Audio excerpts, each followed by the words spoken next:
गोविंद गोविंद हरे मुरारी, गोविंद गोविंद मुकुंद कृष्ण, गोविंद गोविंद रतांग पाणी, गोविंद दामोदर माधवेति। आप सुन रहे हैं श्रीमद् भागवत महापुराण के चतुर्थ स्कंद से अध्याय 3, 4 और 5 की कथा। आज की कथा में हम सुनेंगे देवी सती का अपने पिता के यहाँ यज्ञ उत्सव में जाने के लिए महादेव जी से आग्रह करना, सती का अग्नि प्रवेश तथा वीरभद्रकृत दक्ष यज्ञ विध्वंस और दक्ष का वध।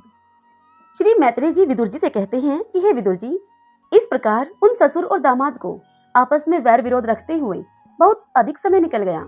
इसी समय ब्रह्मा जी ने दक्ष को समस्त प्रजापतियों का अधिपति बना दिया। इससे दक्ष का गर्व और भी बढ़ गया। उसने भगवान शंकर आदि ब्रह्मनिष्ठों को यज्ञ भाग न देकर उनका तिरस्कार करते हुए पहले तो वाजपेयी यज्ञ किया और फिर बृहस्पति सव नामक एक महायज्ञ आरंभ किया। उस यज्ञ उत्सव में सभी ब्रह्मऋषि, देवऋषि, पितृ, देवता आदि अपनी अपनी पत्नियों के साथ पधारे। उन सभी ने मिलकर वहां पर मांगलिक कार्य संपन्न किए और दक्ष के द्वारा उन सबका स्वागत सत्कार किया गया। उस समय आकाश मार्ग से जाते हुए देवता आपस में उस यज्ञ की चर्चा करते जाते थे। उनके मुख से दक्ष कुमारी सती ने अपने पिता के घर होने वाले यज्ञ की बात सुन ली। उन्होंने देखा कि हमारे निवास स्थान कैलाश के पास से होकर सभी ओर से चंचल नेत्रों वाली गंधर्व और यक्षों की स्त्रियां चमकीले कुंडल और हार पहने हुए सभी अपने अपने पतियों के साथ विमानों पर बैठी हुई उस यज्ञ उत्सव में जा रही हैं। इससे उन्हें भी बड़ी उत्सुकता हुई और उन्होंने अपने पति भगवान भूतनाथ से कहा। देवी सती ने महादेव जी से कहा कि हे वामदेव, सुना है कि इस समय आपके ससुर दक्ष प्रजापति के यहाँ बड़ा ही भारी यज्ञ उत्सव हो रहा है। देखिए तो ये सब देवता वहीं पर जा रहे हैं। यदि आपकी इच्छा हो तो हम भी चलें। इस समय अपने आत्मियों से मिलने के लिए मेरी बहनें भी अपने अपने पतियों के सहित वहां अवश्य आएंगी। मैं भी चाहती हूँ कि आपके साथ मैं वहां जाकर अपने माता पिता के द्वारा दिए गए कपड़े, गहने आदि उपहार में स्वीकार करूं और वहां पर अपने पतियों से सम्मानित अपनी बहनों, मौसियों और स्नेहाद्र हृदय जननी को देखने के लिए मेरा मन बहुत दिनों से उत्सुक है। ये कल्याणमय, इसके सिवा वहां महर्षियों का रचा हुआ श्रेष्ठ यज्ञ भी देखने को मिलेगा। हे अजन्मा प्रभु, आप जगत की उत्पत्ति के हेतु हैं। आपकी माया से रचा हुआ यह परम आश्चर्यमय त्रिगुणात्मक जगत आप ही में भास रहा है, किंतु मैं तो स्त्री स्वभाव होने के कारण आपके तत्व से अनभिज्ञ और बहुत दीन हूँ। इसलिए इस समय अपनी जन्मभूमि देखने को मैं बड़ी उत्सुक हो रही हूँ। ये जन्म रहित नीलकंठ, देखिए तो इनमें कितनी ही स्त्रियां तो ऐसी हैं जिनका दक्ष से कोई संबंध भी नहीं है, फिर भी वे अपने अपने पतियों के सहित खूब सज धज कर झुंड की झुंड वहां पर जा रही हैं। वहां जाने वाली इन देवांगनाओं के राजहंस के समान श्वेत विमानों से आकाशमंडल कैसा सुशोभित हो रहा है। ये सुरश्रेष्ठ ऐसे अवस्था में अपने पिता के यहाँ उत्सव का समाचार पाकर उसकी बेटी का शरीर उसमें सम्मिलित होने के लिए भला क्यों न झटपटाएगा। पति, गुरु और माता पिता आदि सुहृदयों के यहाँ तो बिना बुलाए भी जा सकते हैं। अतः हे देव, आप मुझ पर प्रसन्न हो। आपको मेरी यह इच्छा अवश्य पूर्ण करनी चाहिए। आप बड़े ही करुणामय हैं, तभी तो परम ज्ञानी होकर भी आपने मुझे अपने आधे अंग में स्थान दिया है। अब मेरी इस याचना पर ध्यान देकर मुझे आप अनुग्रहित कीजिए। श्री मैत्रेय जी कहते हैं विदुर जी से कि हे विदुर जी, प्रिया सती जी के इस प्रकार प्रार्थना करने पर अपने आत्मियों का प्रिय करने वाले भगवान शंकर को दक्ष प्रजापति के उन मर्म भेदी दुर्वचन रूप बाणों का स्मरण हो आया, जो कि उन्होंने समस्त प्रजापतियों के सामने शंकर जी से कहे थे। तब वे शंकर जी हंसकर बोले। भगवान शंकर ने देवी सती से कहा कि हे सुंदरी, तुमने जो अभी कहा कि अपने बंधुजन के यहाँ बिना बुलाए भी जा सकते हैं, सो तुमने ठीक कहा, किंतु ऐसा तभी करना चाहिए जब उनकी दृष्टि अतिशय प्रबल देह अभिमान से उत्पन्न हुए मद और क्रोध के कारण द्वेष दोष से युक्त न हो गई हो। तप, विद्या, धन, सुदृढ़ शरीर, युवावस्था और उच्च कुल, ये 6 सत्पुरुषों के तो गुण हैं, परंतु नीच पुरुषों में ये ही अवगुण हो जाते हैं, क्योंकि इनसे उनका अभिमान बढ़ जाता है और दृष्टि दोष युक्त हो जाती है उनकी, एवं विवेक शक्ति भी नष्ट हो जाती है। इसी कारण से वे महापुरुषों का प्रभाव नहीं देख पाते हैं। इसी से जो अपने यहाँ पर आए हुए पुरुषों को कुटिल बुद्धि से अपनी बोहें चढ़ाकर रोष भरी दृष्टि से देखते हैं, उन अव्यवस्थित चित्त लोगों के यहाँ पर ये हमारे बांधव हैं ऐसा समझकर कभी नहीं जाना चाहिए। हे देवी, शत्रुओं के बाणों से बिंद जाने पर भी ऐसी व्यथा नहीं होती जैसे कि अपने कुटिल बुद्धि स्वजनों के कुटिल वचनों से होती है, क्योंकि बाणों से शरीर छिन्न भिन्न हो जाने पर भी जैसे तैसे ही सही निद्रा तो आ ही जाती है। किंतु कुवाक्यों से मर्मस्थान विद हो जाने पर, ऐसा हो जाने पर तो मनुष्य हृदय की पीड़ा से दिन रात बेचैन रहता है। हे सुंदरी, अवश्य ही मैं यह जानता हूँ कि तुम परोन्नति को प्राप्त हुए दक्ष प्रजापति को अपनी कन्याओं में सबसे अधिक प्रिय हो। तथापि मेरी आश्रित होने के कारण तुम्हें अपने पिता से मान नहीं मिलेगा, क्योंकि वे मुझसे बहुत जलते हैं। जीव की चित्तवृत्ति के साक्षी अहंकार शून्य महापुरुषों की समृद्धि को देखकर जिसके हृदय में संताप और इंद्रियों में व्यथा होती है, वह पुरुष उनके पद को तो सुगमता से प्राप्त कर ही नहीं सकता। बस दैत्यगण जैसे श्री हरि से द्वेष मानते हैं, ठीक वैसे ही उनसे कुड़ता रहता है। ये सुमध में तुम हमें कह सकती हो कि आपने प्रजापतियों की सभा में हमारे पिता दक्ष का आदर क्यों नहीं किया। इसलिए ये सम्मुख जाना, विनम्रता दिखाना, प्रणाम करना आदि क्रियाएं जो लोक व्यवहार में परस्पर की जाती हैं और तत्वज्ञानियों के द्वारा तो बहुत ही अच्छे ढंग से की जाती हैं, वे अंतर्यामी रूप से सबके अंतःकरणों में स्थित परम पुरुष वासुदेव को ही प्रणाम आदि करते हैं। देह अभिमानी पुरुषों को नहीं करते। विशुद्ध अंतःकरण का नाम ही वासुदेव है, क्योंकि उसी में भगवान वासुदेव का अपरोक्ष अनुभव होता है। उस शुद्ध चित्त में स्थित इंद्रियातीत भगवान वासुदेव को ही मैं नमस्कार किया करता हूँ। इसीलिए हे प्रिय, जिसने प्रजापतियों के यज्ञ में मेरे द्वारा कोई अपराध न होने पर भी मेरा कटु वाक्यों से तिरस्कार किया था, वह दक्ष यद्यपि तुम्हारे शरीर को उत्पन्न करने वाला तुम्हारा पिता है, तो भी मेरा शत्रु होने के कारण तुम्हें उसे अथवा उसके अनुयायियों को देखने का विचार भी नहीं करना चाहिए। यदि तुम मेरी बात को न मानकर वहां पर जाओगी तो तुम्हारे लिए भी अच्छा नहीं होगा, क्योंकि जब किसी प्रतिष्ठित व्यक्ति का अपने आत्मीय जनों के द्वारा अपमान होता है, तब वह तत्काल ही उनके मृत्यु का कारण हो जाता है। ओम नमो नारायण, ओम नमो नारायण। श्री मैत्रेय जी विदुर जी से आगे कहते हैं कि हे विदुर जी, इतना कह करके भगवान शंकर अब मौन हो गए। उन्होंने देखा कि दक्ष के यहाँ जाने देने अथवा जाने से रोकने दोनों ही अवस्थाओं में सती के प्राण त्याग की संभावना है। इधर सती जी भी कभी बंधुजनों को देखने जाने की इच्छा से बाहर आती, तो कभी भगवान शंकर रुष्ट न हो जाएं, इस शंका से वह फिर से लौट जाती। इस प्रकार कोई एक बात निश्चित न कर सकने के कारण वे सती जी दुविधा में पड़ गई और चंचल हो गई। बंधुजनों से मिलने की इच्छा में बाधा पड़ने से वे बड़ी ही अनमनी सी हो गई। स्वजनों के स्नेहवश उनका हृदय भर आया और वे आंखों में आंसू भर करके अत्यंत ही व्याकुल होकर रोने लगी। अब उनका शरीर थरथर कांपने लगा और वे अप्रीतम पुरुष भगवान शंकर की ओर इस प्रकार रोषपूर्ण दृष्टि से देखने लगी कि मानो उन्हें भस्म ही कर देंगी।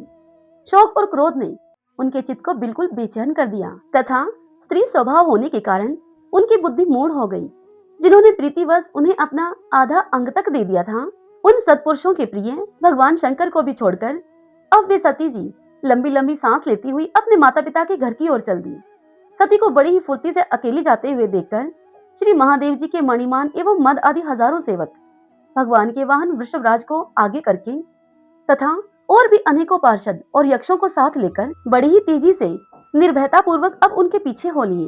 उन्होंने सती को बैल पर सवार कर दिया तथा मैना पक्षी, गेंद, दर्पण और कमल आदि खेल की सामग्री, श्वेत छत्र, चंवर और माला आदि राज चिन्ह तथा दुदुम्भी, शंख और बांसुरी आदि गाने बजाने के सामानों से सुसज्जित होकर अब वे उनके साथ चल दिए। तदंतर सती जी अपने समस्त सेवकों के साथ दक्ष की यज्ञशाला में जा पहुंची। वहां पर वेद ध्वनि करते हुए ब्राह्मणों में परस्पर होड़ लग रही थी कि सबसे ऊंचे स्वर में कौन बोले। सभी और ब्रह्म ऋषि और देवता विराजमान थे तथा जहां तहां मिट्टी, काठ, लोहे, सोने, डाब और चर्म के पात्र रखे हुए थे। वहां पहुंचने पर पिता के द्वारा सती की अवहेलना हुई। यह देखकर यज्ञकर्ता दक्ष के भय से सती की माता और बहनों के सिवा किसी भी मनुष्य ने उनका कुछ भी आदर नहीं किया। अवश्य ही उनकी माता और बहनें बहुत प्रसन्न हुई और प्रेम से गदगद होकर उन्होंने सती जी को आदरपूर्वक गले से लगा लिया। किंतु सती जी ने पिता से अपमानित होने के कारण बहनों के कुशल प्रश्न सहित प्रेम पूर्ण वार्तालाप तथा माता और मौसियों के सम्मान पूर्वक दिए हुए उपहार और सुंदर आसन आदि को कुछ भी स्वीकार नहीं किया। उन्होंने सर्वलोकेश्वरी देवी सती का यज्ञ मंडप में वहां तो अनादर हुआ ही था, उन्होंने यह भी देखा कि उस यज्ञ में भगवान शंकर के लिए कोई भाग भी नहीं दिया गया है और पिता दक्ष उनका बड़ा अपमान कर रहा है। इससे उन्हें बहुत ही क्रोध आया। ऐसा जान पड़ता था कि वे मानो अपने रोष से संपूर्ण लोगों को भस्म कर देंगी। दक्ष को कर्म मार्ग के अभ्यास से बहुत घमंड हो गया था। उसे शिवजी से द्वेष करते हुए देखकर जब सती के साथ आए हुए भूत उसे मारने को तैयार हुए तो सती देवी ने उन्हें अपने तेज से रोक दिया और सब लोगों को सुनाकर पिता की निंदा करते हुए क्रोध से लड़खड़ाती हुई वाणी में कुछ इस प्रकार से कहा। सती ने अपने पिता दक्ष से कहा कि पिताजी, भगवान शंकर से बड़ा तो संसार में कोई भी नहीं है। वे तो सभी देहधारियों के प्रिय आत्मा हैं। उनका न कोई प्रिय है और न ही कोई अप्रिय। अतएव उनका किसी भी प्राणी से कोई वैर नहीं है। वे तो सबके कारण एवं सर्वरूप हैं। आपके सिवा और ऐसा कौन है जो उनसे विरोध करेगा? हे द्विजवर, आप जैसे लोग दूसरों के गुणों में भी दोष ही देखते हैं, किंतु कोई साधु पुरुष ऐसा नहीं करते। जो लोग दोष देखने की बात तो अलग रही, दूसरों के थोड़े से गुण को भी बड़े रूप में देखना चाहते हैं, वे सबसे श्रेष्ठ हैं। खेद है कि आपने ऐसे महापुरुषों पर भी दोषारोपण ही किया। जो दुष्ट मनुष्य इस स्वरूप जड़ शरीर को ही आत्मा मानते हैं, वे यदि ईर्ष्यावश सर्वदा ही महापुरुषों की निंदा करें तो यह कोई आश्चर्य की बात नहीं है, क्योंकि महापुरुष तो इनकी इस चेष्टा पर कोई ध्यान ही नहीं देते हैं, परंतु उनके चरणों की धूलि उनके इस अपराध को न सहकर उनका तेज नष्ट कर देती है। अतः महापुरुषों की निंदा जैसा जघन्य कार्य उन दुष्ट पुरुषों को ही शोभा देता है, जिनका शिव यह 2 अक्षरों का नाम प्रसंगवश एक बार भी मुख से निकल जाने पर मनुष्य के समस्त पापों को तत्काल ही नष्ट कर देता है, और जिनकी आज्ञा का तो कोई उल्लंघन भी नहीं कर सकता। अहो, उन्हीं पवित्र कीर्ति मंगल में भगवान शंकर से आप द्वेष करते हैं। अवश्य ही आप अमंगल रूप हैं। अरे, महापुरुषों के मन मधुकर ब्रह्मानंद में रस का पान करने की इच्छा से जिनके चरण कमलों का निरंतर सेवन किया करते हैं और जिनके चरणारविंद सकाम पुरुषों को उनके अभिष्ट भोग भी देते हैं, उन विश्व बंधु भगवान शिव से आप बैर करते हैं। वे केवल नाम मात्र के शिव हैं। उनका वेश अशिव रूप, अमंगल रूप है। इस बात को आपके सिवा दूसरे कोई देवता संभवतः नहीं जानते, क्योंकि जो भगवान शिव शमशान भूमि नरमुंडों की माला, चिता की भस्म और हड्डियां पहने जटा को बिखेरे हुए भूत पिशाचों के साथ शमशान में निवास करते हैं, उन्हीं के चरणों पर से गिरे हुए निर्माल्य को ब्रह्मा आदि देवता अपने सिर पर धारण करते हैं। यदि निरंकुश लोग धर्म मर्यादा की रक्षा करने वाले अपने पूजनीय स्वामी की निंदा करें, तो अपने में उसे दंड देने की शक्ति न होने पर कान बंद करके वहां से चला जाए, और यदि शक्ति हो तो बलपूर्वक पकड़कर उस बकवाद करने वाले अमंगल रूप दुष्ट जीवा को काट डालें। इस पाप को रोकने के लिए स्वयं अपने प्राण तक दे दें। यही धर्म है। आप भगवान नीलकंठ की निंदा करने वाले हैं, इसलिए आपसे उत्पन्न हुए इस शरीर को अब मैं नहीं रख सकती। यदि भूल से कोई निंदित वस्तु खा ली जाए तो उसे वमन करके निकाल देने से ही मनुष्य की शुद्धि बताई जाती है। जो महामुनि निरंतर अपने स्वरूप में ही रमण करते हैं, उनकी बुद्धि सर्वथा वेद के विधि निषेध में वाक्यों का अनुसरण नहीं करती। जिस प्रकार देवता और मनुष्यों की गति में भेद रहता है, ठीक उसी प्रकार ज्ञानी और अज्ञानी की स्थिति भी एक सी नहीं होती। इसलिए मनुष्य को चाहिए कि वह अपने ही धर्म मार्ग में स्थित रहते हुए भी दूसरों के मार्ग की निंदा न करे। प्रवृत्ति और निर्वृत्ति, ये दोनों ही रूप, दोनों ही प्रकार के कर्म ठीक हैं। वेद में उनके अलग अलग रागी और विरागी 2 प्रकार के अधिकारी बताए गए हैं। परस्पर विरोधी होने के कारण बताए हुए दोनों प्रकार के कर्मों का एक साथ एक ही पुरुष के द्वारा आचरण नहीं किया जा सकता। भगवान शंकर तो परब्रह्म परमात्मा हैं। उन्हें इन दोनों में से किसी भी प्रकार का कर्म करने की आवश्यकता नहीं है। हे पिताजी, हमारा ऐश्वर्य अव्यक्त है। आत्मज्ञानी महापुरुष ही इसका सेवन कर सकते हैं।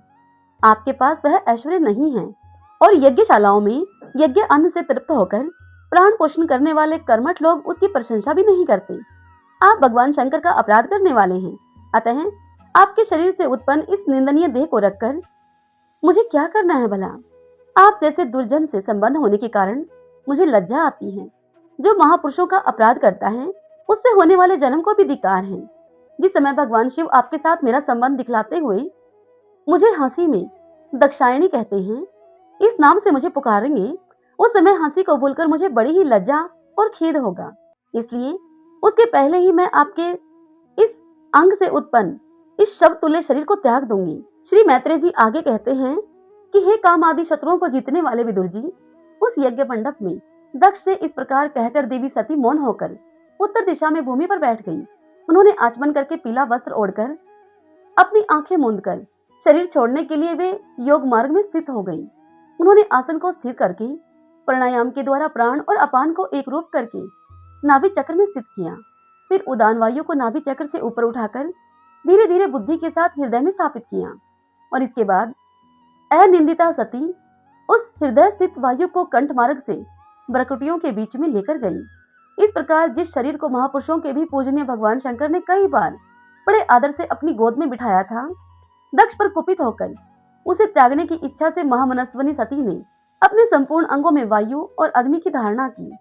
अपने पति जगत गुरु भगवान शंकर के चरण कमल मकरांत का चिंतन करते करते ही सती ने बाकी सब ध्यान भुला दिए। उन्हें उन चरणों के अतिरिक्त कुछ भी दिखाई न दिया। इससे वे सर्वथा निर्दोष अर्थात मैं दक्ष कन्या हूँ ऐसे अभिमान से भी मुक्त हो गई और उनका शरीर तुरंत ही योग अग्नि से जल उठा। उस समय वहां पर आए हुए देवता आदि ने जब सती का देह त्याग रूप यह महान आश्चर्यमय चरित्र देखा तब वे सभी हाहाकार करने लगे और वह भयंकर कोलाहल आकाश में एवं पृथ्वी तल पर सभी जगह फैल गया। सब और यही सुनाई देता था कि हाय, दक्ष के दुर्व्यवहार से कुपित होकर देवादिदेव महादेव की प्रिया सती ने प्राण त्याग दिए। देखो तो सारे चराचर जीव इस दक्ष प्रजापति की ही संतान है, फिर भी इसने कैसी भारी दुष्टता की है। इसकी पुत्री शुद्ध हृदय सती सदा ही मान पाने के योग्य थी, किंतु इसने उनका ऐसा निरादर किया कि उसने प्राण त्याग दिए। वास्तव में यह बड़ा ही असहिष्णु और ब्राह्मण द्रोही है। अब इसकी संसार में बड़ी ही अपकीर्ति होगी। जब इसकी पुत्री सती इसी के अपराध से प्राण त्याग करने को तैयार हुई तब भी इस शंकर द्रोही ने उसे रोका तक नहीं।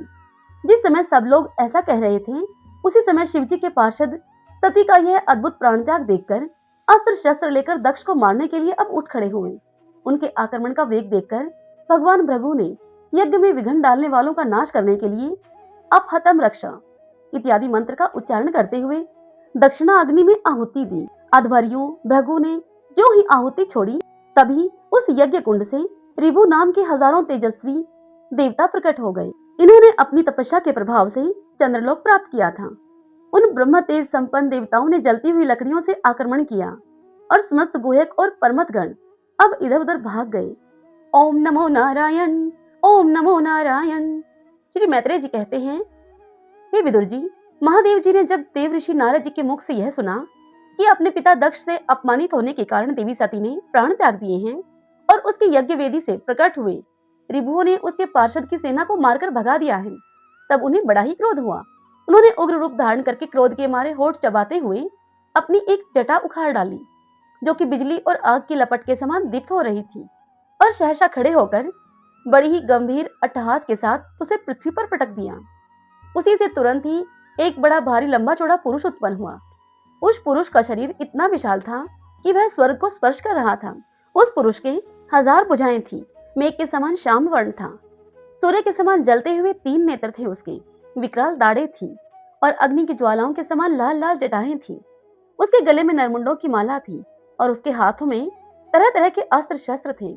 जब उसने हाथ जोड़कर भगवान शंकर से पूछा कि भगवान मैं क्या करूं, तो भगवान भूतनाथ ने उससे कहा कि हे वीररुद्र, तुम मेरा अंश है, इसीलिए मेरे पार्षदों का अधिनायक बनकर तो तुरंत ही जा यहाँ से और दक्ष और उसके यज्ञ को नष्ट कर दे। हे प्यारे विदुर जी, जब देवादिदेव भगवान शंकर ने क्रोध में भरकर ऐसी आज्ञा दी तब उस वीरभद्र ने उनकी परिक्रमा करके चलने को वह तैयार हो गया। उस समय उन्हें ऐसा मालूम होने लगा कि मेरे वेग का सामना करने वाला संसार में कोई नहीं है और मैं बड़े से बड़े वीर का भी वेग सहन कर सकता हूँ। वे भयंकर सिंहनाद करते हुए, अब यहाँ पर उस पुरुष की बात हो रही है जो भगवान शंकर के जटा उखाड़ने से उत्पन्न हुआ था, वे भयंकर सिंहनाद करते हुए एक अति कराल त्रिशूल हाथ में लेकर दक्ष के यज्ञ मंडप की ओर दौड़े। उनका त्रिशूल संसार संहारक मृत्यु का भी संहार करने में समर्थ था। भगवान रुद्र के और भी बहुत से सेवक गर्जना करते हुए उनके पीछे हो लिए। उस समय वीरभद्र के पैरों के नुपुर आदि आभूषण जनन जनन करके बजते जाते थे। इधर यज्ञशाला में बैठे हुए ऋत्विज, यजमान, सदस्य तथा अन्य ब्राह्मण और ब्राह्मणियों ने जब उत्तर दिशा की ओर धूल उड़ती हुई देखी, यह देखकर वह सोचने लगे कि अरे यह अंधकार अंधेरा सा यहाँ कैसे होता आ रहा है, यह धूल कहाँ से छा गई। इस समय न तो कोई आंधी ही चल रही है और न ही कोई लुटेरे ही सुने जाते हैं, क्योंकि अपराधियों को कठोर दंड देने वाला राजा प्राचीन ब्रही अभी जीवित है। अभी गौओं के आने का समय भी नहीं हुआ है, फिर यह धूल कहाँ से आ गई। क्या इसी समय संसार का प्रलय तो नहीं होने वाला है। तब दक्ष पत्नी प्रसूति एवं अन्य स्त्रियों ने व्याकुल होकर कहा, प्रजापति दक्ष ने सारी कन्याओं के सामने बेचारी निरपराधा सती का तिरस्कार किया था। मालूम होता है कि यह उसी पाप का फल है, अथवा हो न हो यह संहार मूर्ति भगवान रुद्र के अनादर का ही परिणाम है। प्रलय काल उपस्थित होने पर जिस समय वे अपने जटाजूट को बिखेर कर तथा शस्त्र अस्त्रों से सुसज्जित अपनी भुजाओं को ध्वजाओं के समान फैलाकर तांडव नृत्य करते हैं, उस समय उनके त्रिशूल के फलों से दिग्गज बिंद जाते हैं तथा उनके मेघ गर्जन के समान भयंकर अट्टहास से दिशाएं विदीर्ण हो जाती हैं। उस समय उनका तेज असह्य होता है। वे अपनी भौहें टेढ़ी करने के कारण बड़े ही दुर्धर्ष जान पड़ते हैं और उनकी विकराल दाढ़ों से तारागण अस्त व्यस्त हो जाते हैं। उन क्रोध में भरे हुए भगवान शंकर को बार बार कुपित करने वाला पुरुष साक्षात विधाता ही क्यों न हो, क्या कभी उसका कल्याण हो सकता है? जो लोग महात्मा दक्ष के यज्ञ में बैठे थे, वे भय के कारण एक दूसरे की ओर कातर दृष्टि से निहारते हुए ऐसी ही तरह तरह की बातें कर रहे थे कि इतनी ही देर में आकाश और पृथ्वी में सब और सहस्त्रों भयंकर उत्पात होने लगे। हे विदुर जी, इसी समय दौड़कर आए हुए रुद्र सेवकों ने उस महान यज्ञ मंडप को सब ओर से घेर लिया और वे सब के सब तरह तरह के अस्त्र शस्त्र लिए हुए थे। उनमें कोई बोने तो कोई भूरे रंग के, तो कोई पीले रंग के, तो कोई मगर के समान पेट और मुख वाले थे। उनमें से किन्हीं ने प्रांगवश अर्थात यज्ञशाला के पूर्व और पश्चिम के खंभों के बीच में आड़े रखे हुए डंडों को तोड़ डाला, तो किन्हीं ने यज्ञशाला के पश्चिम की ओर स्थित पत्नीशाला को नष्ट कर दिया, तो किन्हीं ने यज्ञशाला के सामने का सभा मंडप और मंडप के आगे उत्तर की ओर स्थित अग्निद्रशाला को तोड़ दिया। किन्हीं ने यजमान ग्रह और पाकशाला को तहस नहस कर डाला, तो किन्हीं ने यज्ञ के पात्र फोड़ दिए, तो किन्हीं ने अग्नियों को बुझा दिया, तो किन्हीं ने यज्ञ कुंडों में पेशाब कर दिया और किन्हीं ने वेदों की सीमा के सूत्रों को तोड़ डाला। कोई कोई मुनियों को तंग करने लगे, तो कोई स्त्रियों को डराने धमकाने लगे, तो किन्हीं ने अपने पास होकर भागते हुए देवताओं को पकड़ लिया। मणिमान ने रघु ऋषि को बांध लिया, वीरभद्र ने प्रजापति दक्ष को कैद कर लिया तथा चंडीश ने उषा को और नंदीश्वर ने भग देवता को पकड़ लिया।